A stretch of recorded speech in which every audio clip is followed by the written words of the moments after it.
พูดเลยแต่ធ្វើកុំឲ្យគេសង្ស័យវាធ្វើគេសង្ស័យតបត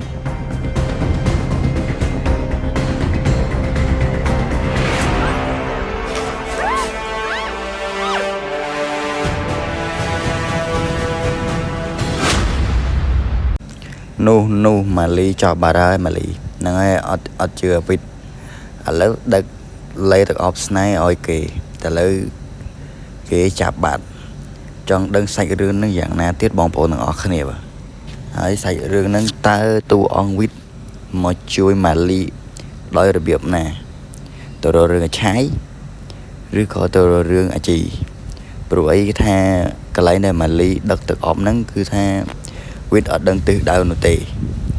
សាច់រឿងមួយនេះកាន់តែក្តៅទៅបងប្អូនអរគ្នាបាទគឺថាត្រឹមភាគទី20ទេធ្វើឲ្យអ្នកតាមដានដាច់បាយដាច់ទឹកអស់ហើយ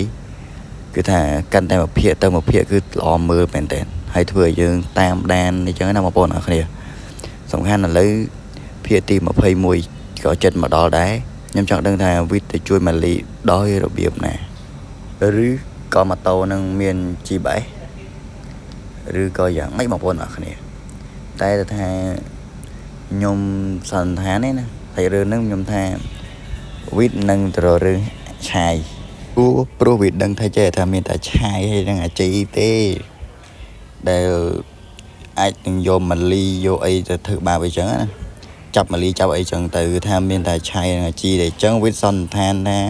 អាឆាយអញ្ចឹងសាច់រឿងភាគទី21ហ្នឹងគឺវិតនឹងទៅរើឆាយដើម្បីសួររឿងម៉ាលីចង់ដឹងថាចា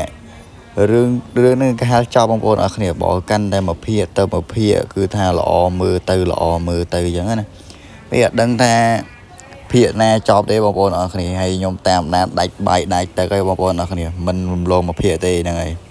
គឺថាសាច់រឿងម្ចាស់ស្នេហ៍ប្រែបេះដូងនេះគឺថាអែមខ្លាំងមែនតើសាច់រឿងនីមួយចេញមកគឺថាspicy ខ្លាំងមែនតើខ្ញុំនេះគឺថាចង់ឲ្យតែចេញក្នុងមួយថ្ងៃមួយបងប្អូនអរគ្នាបាទគឺថាសាច់រឿងគាត់មើលទៅវាអត់សាមបងប្អូនអរគ្នាមើលមួយភាគទៅមួយភាគគឺថាកាន់តែល្អមើលទៅហើយចាំមើលភាគទី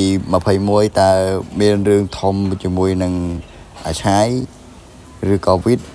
យ៉ាងណាបងប្អូនអរគ្នាបាទគឺថានេះគាត់ខ្ញុំសន្និដ្ឋានទេបងប្អូនអរគ្នាបាទ